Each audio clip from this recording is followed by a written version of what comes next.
today. Thanks for being here. Before we get like officially started, I'm gonna ask you guys to start actually filling out a Menti. Let me share my screen and I'll also put the instructions in the chat.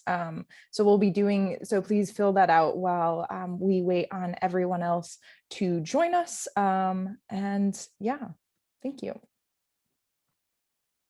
And just to read out loud the question that we're starting with this Menti, it's just, what are 3 words that you think of when you see the word gender? Any type of word association works, whether it's common, uncommon, unique to you, or what you think the development sector or just everyday people think of when they hear the word gender. Feel free to put that in. Okay, so it looks like we're already getting some answers, which is great. What I'm going to do is actually, for now, I'm going to close, I'm going to stop my screen share. I'm going to move to our little co-hosts, Heather and Sheila, to do the housekeeping points. Hi, everyone. Good morning. Welcome to the Youth Power to Learning and Evaluation YP2LE monthly meeting. We're going to be talking about gender for you and me, and really it's meant to be a smaller scale informal discussion reflecting on what do we mean by gender in global development, and also what are some of our personal experiences working on gender in global development. And we're really excited to introduce Katie, who is actually a gender community of practice member, and she works at the Accountability Lab. If we could go to the next slide, please, Katie.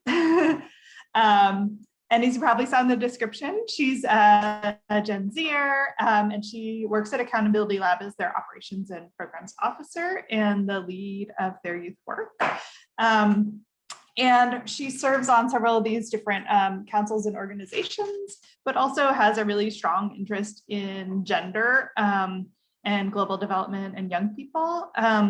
And actually wrote a really interesting blog that she shared with me, that which is sort of in draft, about gender and women and girls. And so we were just really excited to engage her as a community of practice member when we had a meeting a few months ago, asking people what they wanted to talk about at these meetings. And one of the topics was gender and sort of what it means in global youth and development. So we have a small group, which I think is actually a good thing, to sort of discuss these issues and to discuss our own experiences. So it'll be really informal. And since we're pretty small, I encourage you to just go ahead and either raise your hand or unmute your mic if you want to speak. I think we're small enough that shouldn't be a problem. Also, if you have questions while someone's speaking, feel free to type them in the chat. Also, just wanted to make a quick plug for the Gender Community of Practice to continue to get onto the website. We do have discussion threads there for announcements of different opportunities for people to participate in different groups, and also, for example, meetings and abstract submissions. So it's a great place to check out things going on and resources related to gender. You can also find our Gender Community of Practice charter, which as a group member, you're welcome to review and send comments to Sheila, Salim, and I about. If you would like to contribute anything else or notice anything missing from that. Thank you, Katie, for sending the link there in the chat. And just also to make a plug for our actually next meeting, which is coming up relatively quickly on May 19th, which will be at 9 a.m. Eastern time. And that will be with our colleagues at the BEPSI Business and Entrepreneurship and Private Sector Community of Practice. And we'll have a couple of female entrepreneurs from Pakistan and East Africa, probably Kenya, for that meeting. So if that is of interest to you, we'll advertise that registration relatively soon, and encourage you to join that or share with others who are part of the community practice or beyond who might be interested in that as well. So that's all from me. I'm going to hand it back over to Katie F. Two kings. Hey everyone, and thanks Heather for the introduction. So just to kind of go back to the Menti that we started at the beginning, with the question of what are 3 words you think of when you see the word gender. As we can see here, kind of the biggest one is definitely women, with sex and equality kind of coming up as the top 3. We will revisit this in a little bit, so keep this in mind as we discuss gender today. So let me actually go to, so what I'm going to do is I'm going to present for about like 10-15 minutes, and then we're going to go into discussion. And so first I'm going to start with something that I wish I would have thought of, because this is hilarious. And it is a really useful tool. It is called the genderbread person. So first, let's go over just like terminology and stuff like that, because the stuff is constantly changing. Even as you see here, this is version 4 of this kind of imagery, this tool. And so with that, let's all start on the same page. So as you can see from this lovely depiction, there are differences between gender identity, attraction, sex, and gender expression.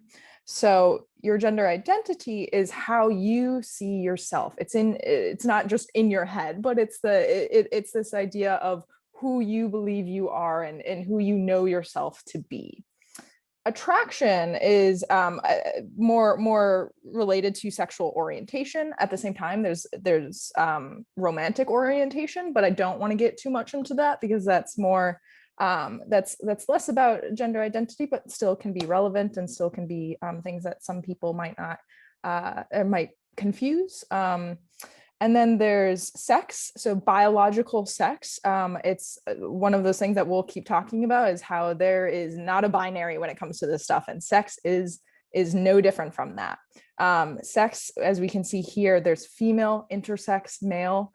Intersex people have sexual reproductive organs that can be of both, like, as we understand it, like male biological sex organs as well as female biological sex organs.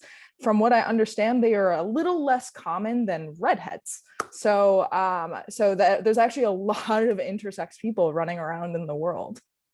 Gender expression is how is kind of your appearance. It's the thing that other people can most easily identify.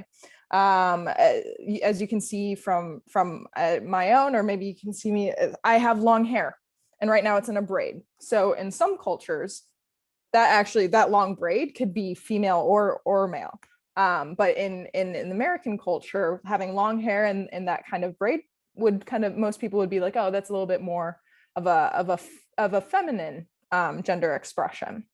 So those are just kind of the terms, but let me go into this part, which is really I think the meat of this is, so a lot of times what you'll think of is like manliness or womanness, as there's one side and then there's another. In some depictions, you'll see as a spectrum between the two.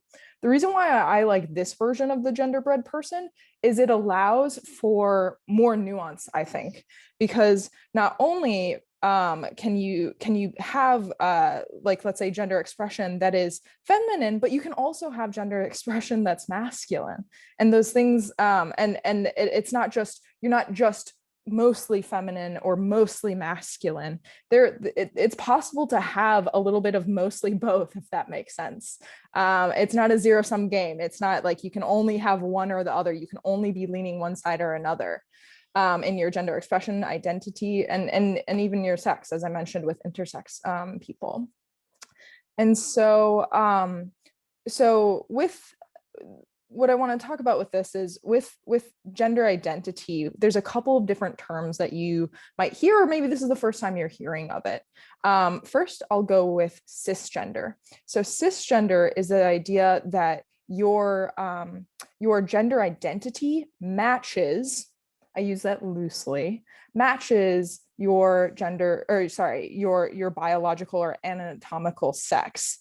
So born female, sex assigned at birth, and identify mostly, but it's at the same time, you might be peak, you might decide that you are peak womanist, whatever that means for you, for your culture. But it can also just be like, oh, like I'm like pretty, I think I'm more like here. I identify as woman, but I'm more here. And there's also, you can identify as a woman and have some masculine, or like, and feel like there's maybe some in between there too. But if you're a cisgender woman, you're probably going to be around, you're going to click here, you're going to be somewhere on this spectrum, and you're going to be somewhere around here too, most likely, not necessarily, for sure. And then, so that's cisgender, and same goes with cisgender men. But then we get to kind of the more fun part. We dive beyond the binary, which is actually something where I reside. But I'll get to that in a little bit. So as in the United States and maybe in other countries, a big really political talking point is trans people. That their rights have been politicized in the United States. So, but some people might not even really know who are trans people from, or like how does that identity become or exist, or what does that mean? So trans person is usually someone who was assigned female or male, and sometimes intersex as well. They were assigned one of them, but they feel that their identity best matches their gender identity. This best matches, not the opposite, because there's no opposites here. That's another really important thing that we think about when we talk about gender, is there's no such thing as opposites anymore, because it's just that just reinforces this idea that a binary does exist, and it really doesn't. Real life is way messier than that. There's a lot more going on than just one black and white, one or the other. So trans people, they might have the anatomical sex of, let's say, a man, but they identify as a woman. They believe that, yes, I am womanness. Again, however you define that, your culture defines that, it's gonna change. But they see themselves as being a woman. So that can be like a trans identity. Then there's also non-binary. So these are the people who look at this and go, okay, I feel like I'm like kind of both, maybe. I'm a little bit of both. I don't fit into one category or the other. I feel like I hold traits, and I see myself as being kind of both. And so non-binary people are going to look at this, and if they're going to place themselves somewhere, they might do like a little X there, a little X there. They might be over here and a little bit over there. These things can also be fluid. And so that's where we get to another term, gender fluid.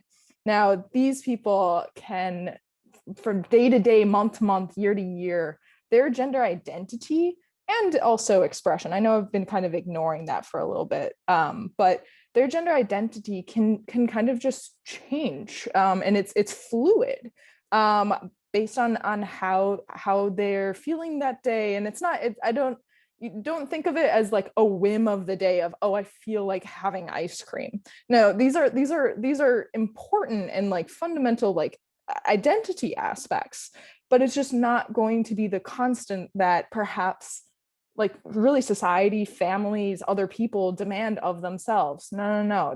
This is something that a lot of times they might see gender as a journey, as something, and we all really should, to be honest, but it's something where they might lean one way or the other depending on different circumstances, depending on just like where they are in their self expression, or understanding of self. So gender fluid people, like I said, they don't, by being gender fluid, they don't have necessarily a single constant when it comes to identifying with womanness or manness. I'm trying to think, let me see if there's other terms that I'm missing here. Oh, I almost forgot my own. So this is where people like me throw things really in disarray. Is so I actually identify as agender, And so for me, being agender means that gender is just not a relevant lens to look at me and for me to look at myself. It's just, I don't find it relevant. I don't find it useful, because gender, just like all groupings, are heuristic. A heuristic is a like kind of mental trick we do to like group things so that we don't have to think we don't have to think too hard. It's a shortcut. It's like a mental shortcut. I don't believe that. I believe for myself, it's not that I don't believe that gender isn't real. It clearly is, and it clearly has impact. But for me, gender is just not something that I find as a useful shortcut or heuristic for understanding myself. And that extends to hopefully that I don't want other people to, and that's when I announce that, I hope that other people do not look at me in a gendered lens, because I don't want that. And so some of you might be like, well, I don't want that either, but I'm not agender. That's fine. That's just a part of, it doesn't mean that you're agender. Maybe you are, but I'll let you reflect on that. But that's just a part of my agender identity. And so as we see here, another important point is identity is not the same as expression. Doesn't have to be. It can be. It's not that this X isn't that they can't kind of it can't match, as we see match again with cisgender of the anatomical sex matching identity. It's not that these things can match. It's this idea that these things don't, you should not, it's not enough to just assume that they match, because then we go back to reinforcing binaries, which we'll talk about how that is. And I'm sure as since you're in the gender COP,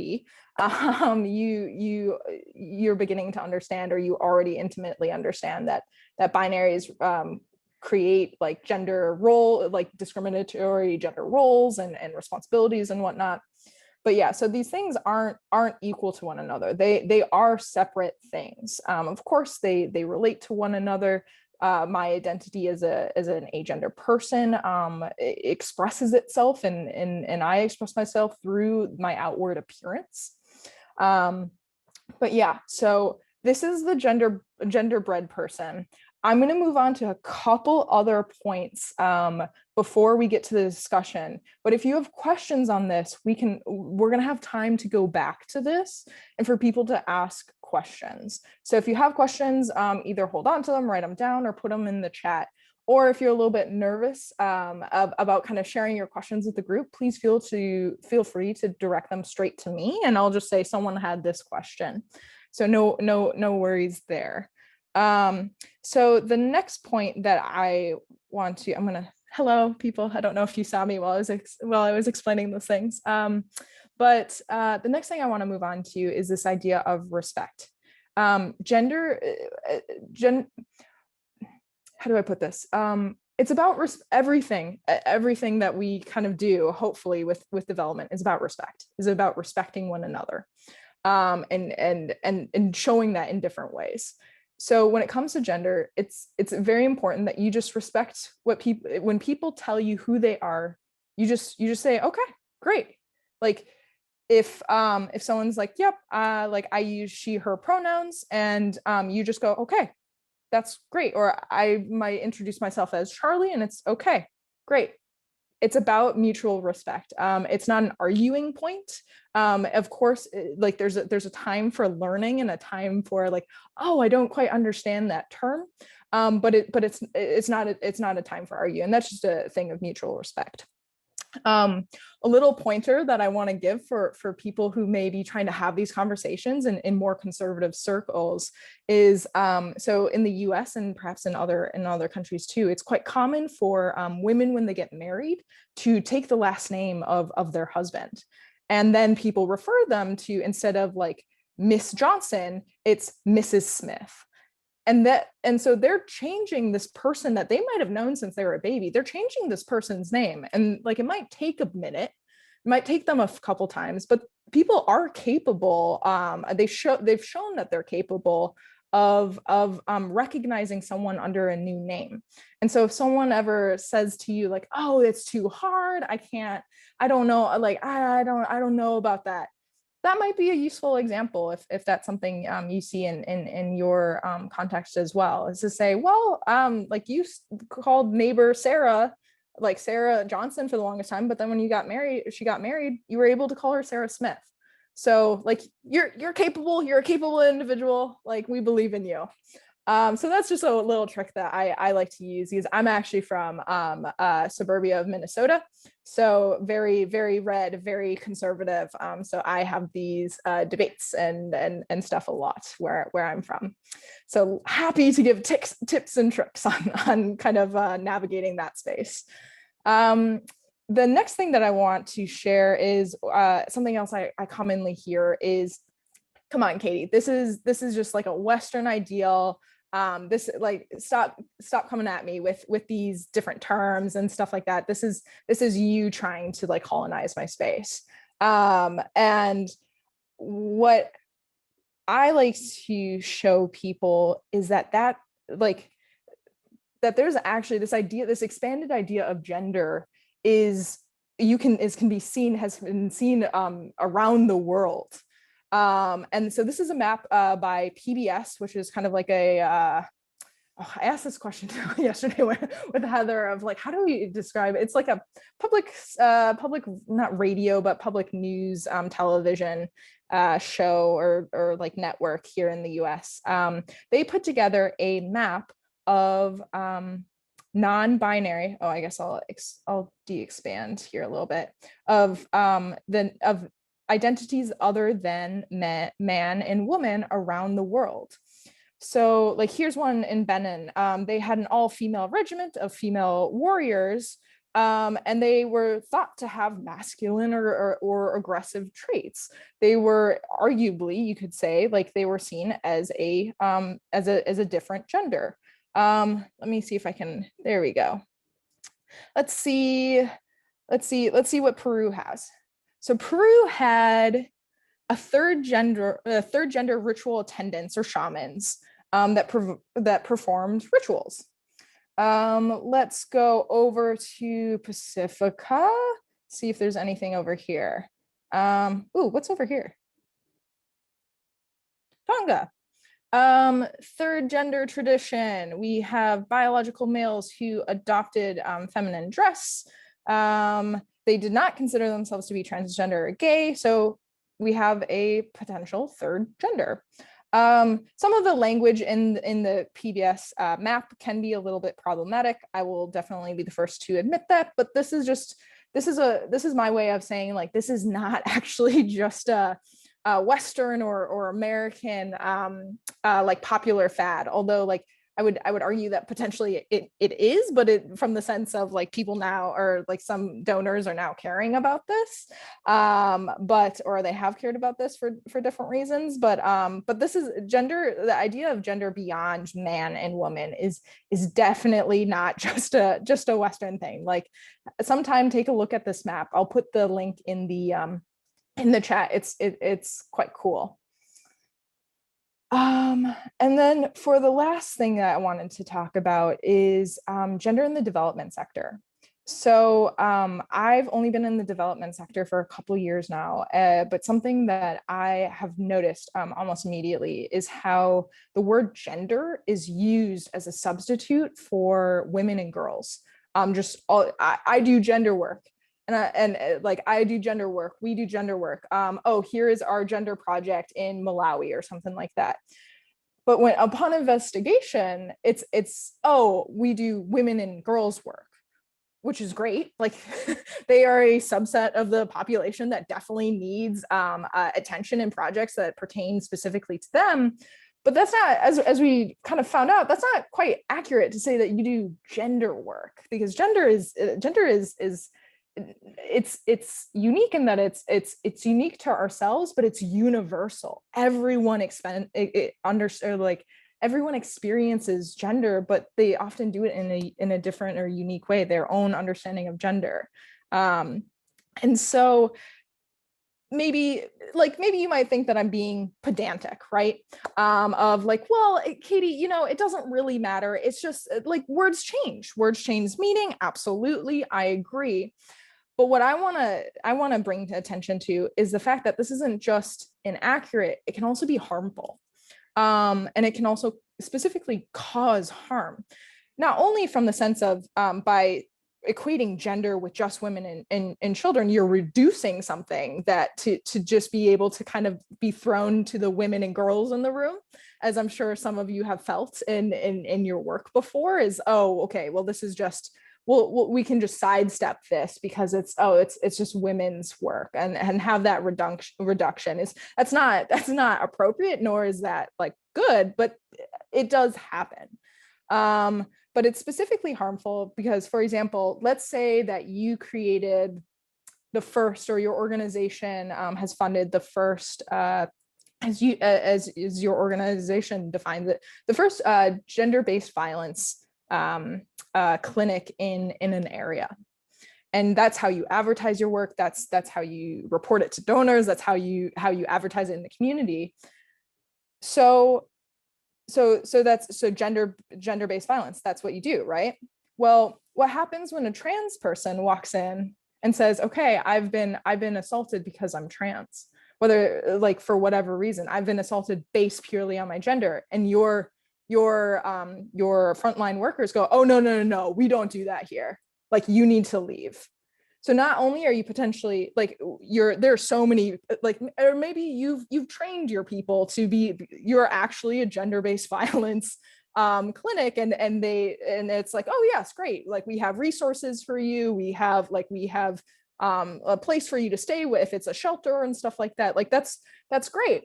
But however, and we see this even in the United States, where if trans, non-binary people show up to places that say that they do gender-based violence, sometimes they are denied services, sometimes they are physically assaulted, sometimes they are publicly outed, because they're like, because let's say as a trans woman, I walk in and I'm like, okay, great. And then there's a doctor's, sorry, give me a second. And then let's say there's a part of that, there's some sort of doctor's examination. And then all of a sudden, oh my God, this person notices that I have a penis and now I'm being thrown out. And so like that can literally cause a lot of harm, but you advertise your work as gender-based violence. And we know statistically that gender minorities, kind of my catch-all term, other people have probably better umbrella terms, but that's usually how I refer to me and my kin and then my gender kin in this, is gender minorities actually face more, or like statistically more gender-based violence than even women do. So it's, yes, there are fewer people per population, but they need those services too. And if you advertise it as gender-based violence services, like, you need to expect that, even in places where, like, for example, we work in Accountability Lab works in Liberia. It is criminal. It's illegal to like be genderqueer, or to be gay, to be, like, all of these things are actually criminalized. We're still working with the LGBTI community there. Like, those people exist. Those people, we exist everywhere. So it's pretty hard to dismiss, say like, oh, no, those people aren't in the regions where I work. Maybe do a little bit of investigation and see if that's actually accurate, or if that's just actually, I won't say that because I don't want to be mean, but just think about whether that's actually accurate or not. So yeah. And so I propose, Heather mentioned a blog that I'll be releasing with a Global Fund for Children, is I present kind of like two potential solutions. There's a lot of other solutions and a lot of others, much smarter people than me working on this. But the two solutions I saw was, first, expanding your program. Let's say you do have that gender-based violence clinic in rural Kentucky. Let's just use the US as an example, rural Kentucky. Train your people, expand your services, figure out what you need to do to be able to be a place for trans, non-binary, intersex people to be able to come and receive those services. It's going to take a lot of training, because you also have to like go through your organization and be like, okay, who's cool with this and who's not? Because if they're not cool with it, they can't be front. Like, I'm gonna make that claim right here. you like, and I've talked to this about with my friends who are trying to be pre-med students or like doctors. If you won't serve trans people, you should not be a doctor. I'm gonna like make that claim like right there. If you can't serve everyone that you're supposed to serve, maybe you shouldn't be doing that. I know that's a really aggressive claim, but it's about keeping people safe, and it's about making sure that like we're, again, respecting all of the people that we are meant to serve. And so yeah, so that's one, is expanding that programming. Another is just to rename your work. Working with women or just girls is totally okay. That's totally fine. That's great. Like I said at the beginning, women and girls need specific services because they are specifically like targeted and discriminated against. Like that's totally okay. So maybe it's just time to kind of like reframe your work and how you talk about it and how you present it to match the reality of what your focus is on.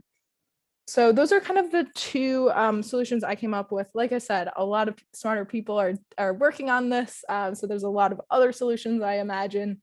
But that kind of closes out my presentation. Thanks for kind of dealing with my scatterbrained explanation of all of this stuff. So because of that, I would be more than happy to, as we go to discussion, if people want to go back to the genderbread person and kind of look at that again and say, okay, so like, wait, what are these differences, or where does intersex fit in here? Or like, honestly, I know if you're new to this, you're going to have questions, and that's totally okay. This is the space. I know I might have very strong opinions, but I love questions on this stuff because I think it really, like, I'd rather answer your questions than you go up to a random trans person and like ask them these questions. Like, this is the space for this. So yeah, let me screen share the genderbread person. And let me look in the chat to see if there are any questions. What's the place of Comoros? Comoros, yeah. Was there a were they on the map potentially? I don't remember. Comoros is an island, right? Like around here, or is it over here? I forget. I don't think Comoros is on this. But basically, so I'd actually, if you're from there, I'd actually kind of put that back to you. I would put that back to who asked that question? So Leah, hopefully I'm pronouncing your name correctly. I'd honestly put that question back to you, is because gender identity is going to be so informed by culture, history, social structures. So it's I don't pretend to be an expert on gender around the world. So do you want to talk a little bit about, like, if you know of any like maybe whether people normally understand it as third gender or anything like that? Is there, if you would just kind of want to talk about what that's like in Comoros, that would be great. Or if I'm putting you on the spot, you can just defer, no worries. Yeah, okay. Oh, hello everyone. Hi. Okay, my name is YP2LE. I'm from Comoros Islands. So I'm a social worker in Comoros. I think gender identity here in Comoros it is a critical question, because our religion, because our culture, because our traditional. So it's about the sex, sure. Women, it's really difficult to integrate education, normal education, but just at the I can say by 5 years, they are sent to school, Arabic school, just to learn religion. So I talk about the first time, it's longer, but now we try to, with the the creation of different social organization. We try to give the same name for women and men, and the chance to give them to go to school. But before it was just to stay home because they don't have the right, I mean, not the right, but they were not allowed to go to high school and to have education as, I mean, to work, even that, because we put that in our mind that woman is someone who have to take care of the baby, to stay home, and to cook food. So I think since 1990, things start to change, because in 1994, the Comorian Association for the Well-being of the Family, it is a national NGO, started to talk about this, the issues about identity and about gender identity. So actually we found many women who created themselves, their association, to give, I mean, to change this minds. But basically me, I'm not really a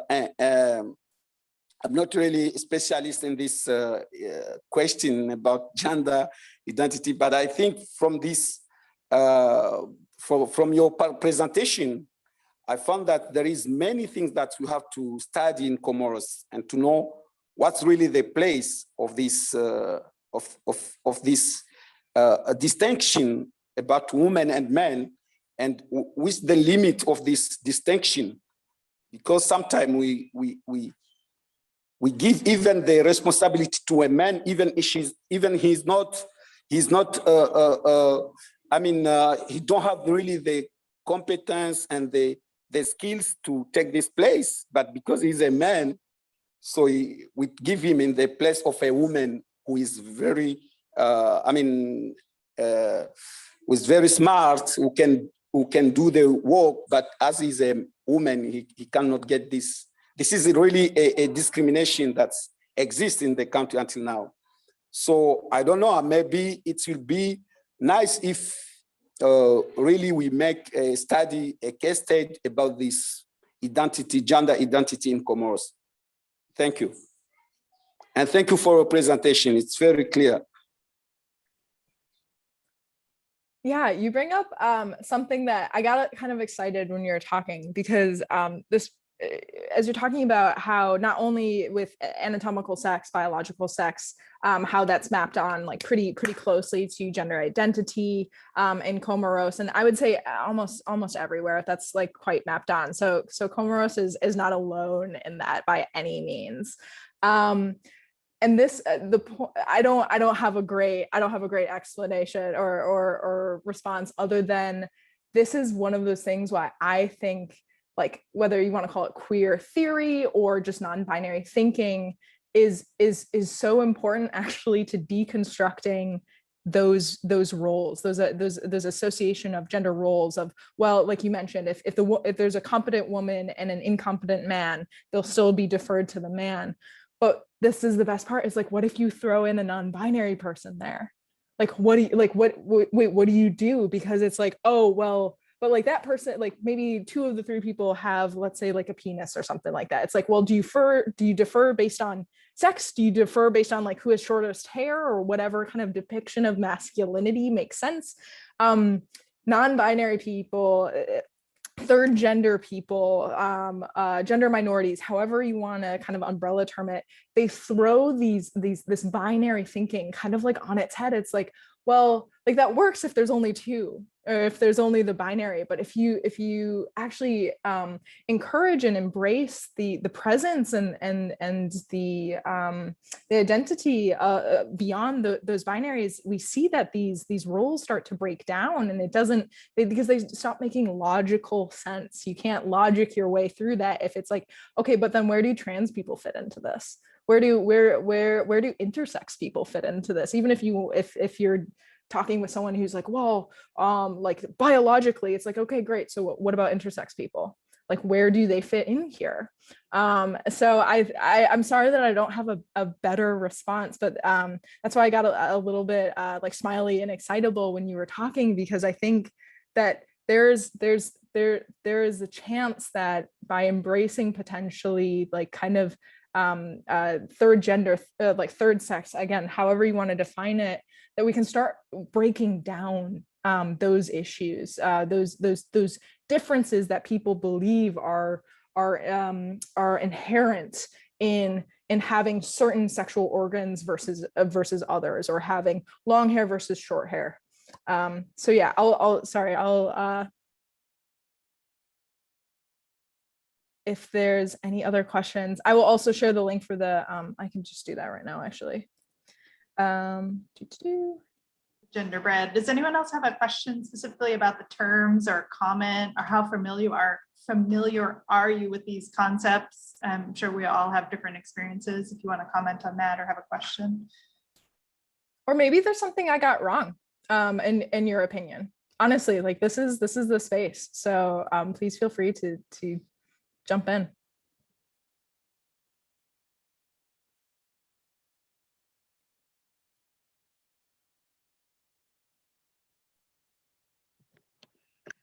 I'm not sure I should be asking this. Maybe you are on the right position to give us some clear response. Each time or each moment someone says that we're dealing with gender, the first impression that comes in, this is about women. Mostly you will see men fighting, say, no, those are women issues. Where are we at the moment? Where could you place gender matters? Rather, when you speak about gender, how far are we in terms of technically thinking about female and male in general? So let me rephrase your question and let me just to make sure that I understand it correctly, is kind of like where, like in terms of like this conversation or this genderbread person, like what does gender actually mean now, or sorry, is that what you meant? Yes, that's right. For example, if you came up with a project and you're inviting people to come in, most of the time they will tell you, no, those are women issues. Yeah, that's the first. It's hard to find male or coming in first, like a quick response, the way women will respond to such kind of an invite. Can I just make a quick comment? So I think that's a really important question. I think we have a bias thinking that only women are interested in these things.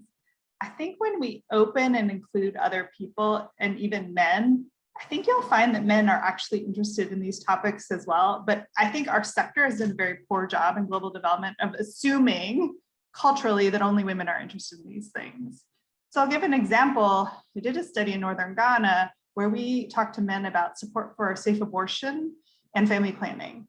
And one of the big takeaways was the men said, no one ever talks to us. We don't have sexual education. We don't know about family planning. We want to support our women to have a safe abortion because we see them dying, but we have no information and we don't know where to go because everyone assumes they're not interested. And so it was this big aha. And the Ghana Health Service said, oh my gosh, we need to work with men. And again, we're talking again on a gender binary. I think something I've been reflecting on, I work at the International Center for Research on Women. We say we work on gender and gender equality, but we really mean women and girls. And I think that's a huge problem throughout our sector. And maybe other people will want to comment on this, that it's great to support women and girls and work with them.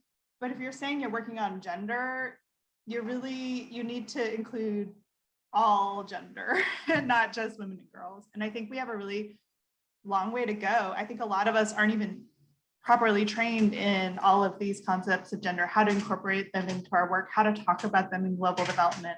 I think starting to have these conversations and having more and more resources to talk about gender more broadly is really, really important. So I'd love to hear other people's thoughts or experiences on that as well.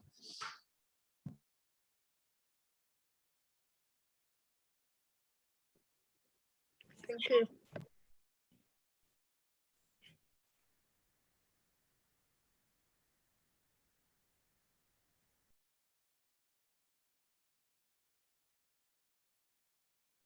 Hi, my name is Ladaija Libbenkai. I'm a 26-year-old youth development specialist, and I'm constantly having to explain this to small children.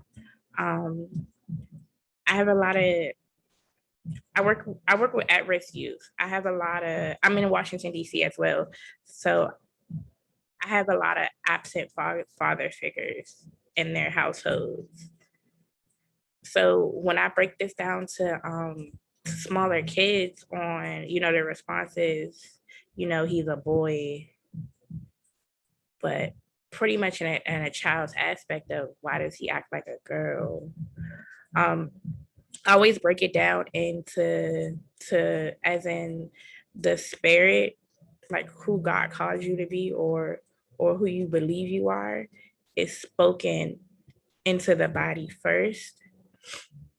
And then the body is developed around it. So maybe God gave him or gave her the opposite body, but with female or male traits to help him become a better person and help him change the world. So my biggest issue is I can explain that to a kid, but an adult who has grown up with the notion of he's a boy, he's supposed to act this way. I have that battle constantly because you have no reason why he was placed in a situation to respond and act the way he does or she does. I feel like everybody's given their own struggles to change a part of the world. So my biggest issue is, especially being 26, a lot of times I work with people a lot older than me, a whole lot older than me. So they're used to that old school terminology of, oh, she doesn't need to be playing football, or he doesn't need to be doing this or that. But we weren't supposed to have a Black president. We weren't supposed to have this. We weren't supposed to have that. Just how to better engage that conversation without even me talking about it. I'm getting upset to the point that I want to cry. To control your emotions so that you can better verbalize the conversation to the other person, if that makes sense.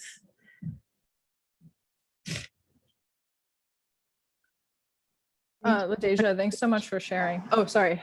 No, go, Katie.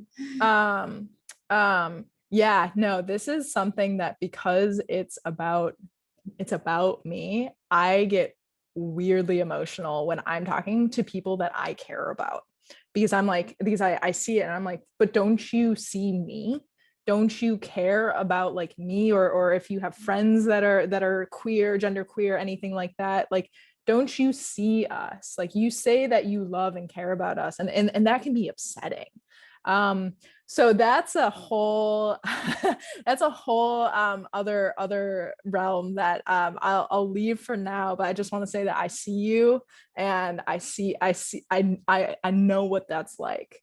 But to kind of pivot specifically on your question of, okay, so I deal with young people, young kids, and I'm trying to expand their understanding of this. But then when they go home, they have this binary reinforcing and it's not even just going home; it's with each other. Their socialization processes, everything around them is telling them that there's a binary here, and there are very specific roles and traits and the way that people look. Something that, depending on how aggressive or gentle you want to be with this, I like to kind of start asking them questions of, because so I ask them, especially if they're in single parent households, their parents a lot of times have to take on multiple gender roles. Like, so it's like, okay, great. So who smashes the spider or something when you're scared? Because that's a strong thing to do, right? Like oh, it's your grandma. Okay. Like, so maybe strength isn't just for boys. Like, I don't know, just like kind of start, like, because this is the thing is, even in communities where this these traits can be rigorously policed, of, like you mentioned, girls can't play football, and in some communities girls can't play sports.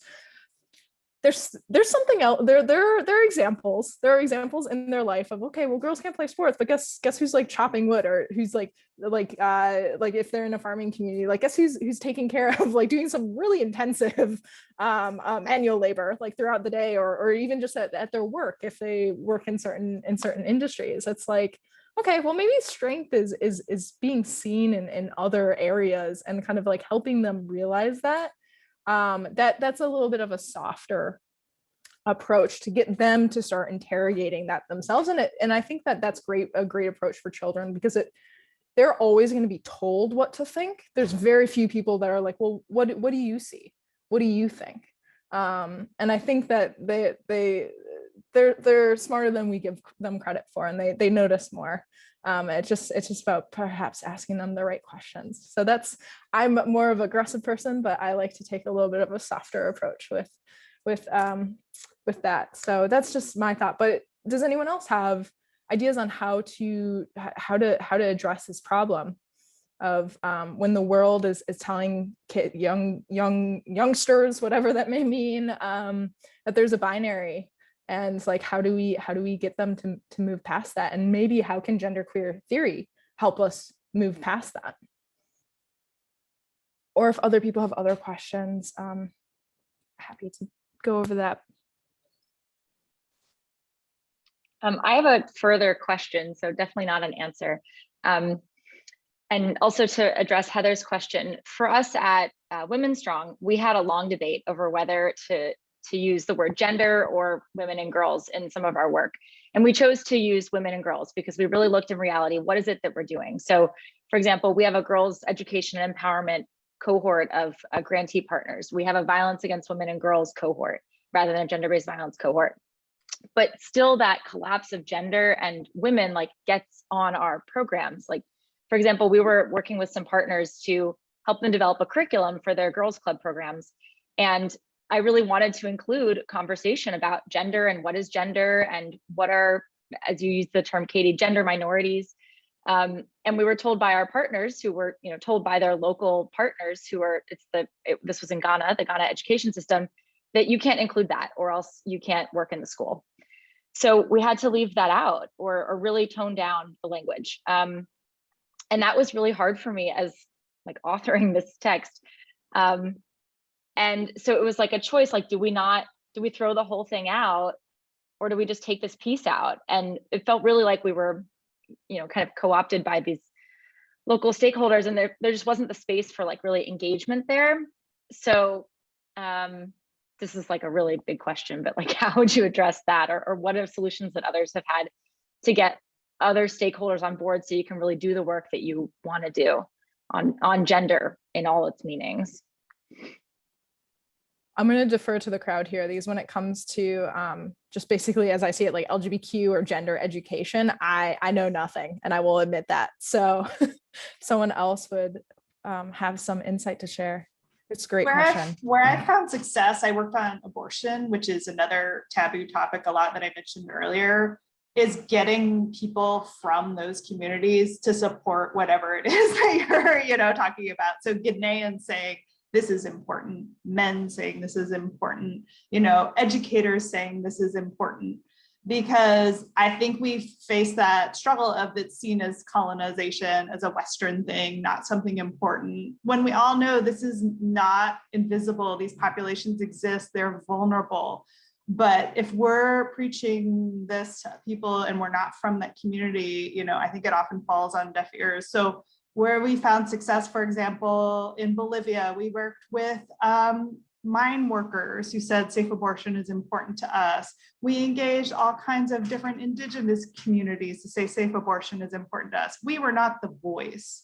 So that for me, has been more successful. And I think that's true of gender, LGBTQI, and you have local organizations also working on those issues in every country. So connecting with them, getting them on board, I know that's not possible in every case, but wherever you can, because it's those grassroots movements and those local voices saying, no, this is important, we need to include it for our people, for our trans people, for our agender people, for our LGBTQI people, I mean, I just faced this recently writing a proposal in Uganda. We're working in humanitarian settings with young people, and there was a call for a grant for LGBTI identified persons and gender-based violence. And we also were in Nigeria, and our Uganda staff, rightfully so, said, we don't know if we can work on this because it's criminalized here. And we said, you know, well, let's try to the extent that we can, because there are people working on, you know, gender-based violence against LGBTI people in humanitarian settings in particular. And yes, this is difficult, and we may not be able to find people who identify openly to speak to us, but can we talk to adjacent organizations who work on this issue in Uganda? So these are the struggles, making visible people who are not visible in different settings. It's incredibly challenging, but from my experience, it's just been that sort of, how do you find local people working on the same issue who can be your advocate to work on it? And to jump on that, I realized that I actually did some just like desk research, and here are 3 organizations in Ghana. If you're still working in Ghana and interested, here are 3 organizations that are Ghanaian that either they do services for LGBTI people and they like hide them behind like HIV services and stuff like that, or they're just straight up LGBTI organizations. So hopefully maybe one of those 3 could potentially help.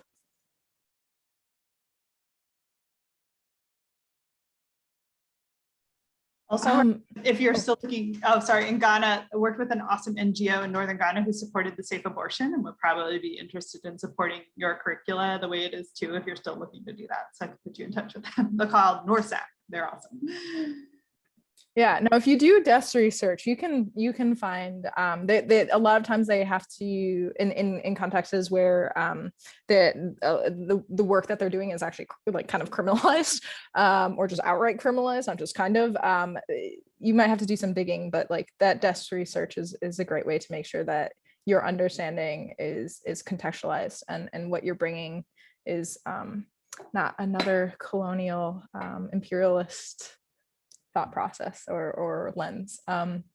So we only have 2 minutes left. I'm sorry for taking up so much of our time with my presentation. I got a little carried away, but thank you so much for being here. Before we go, I actually want to revisit our mentee. So let me share that again. So what we're gonna do is we're gonna just do it really quickly once more.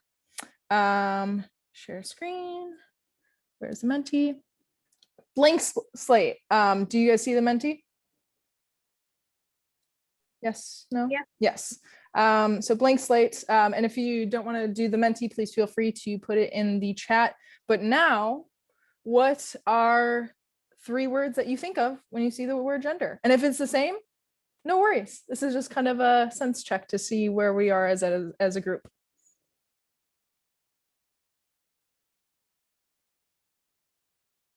Okay, we are already having a little bit of a different word cloud than the last time with identity, expression, fluid, and then there's all sorts of other ones: empowerment, continuum, heuristic.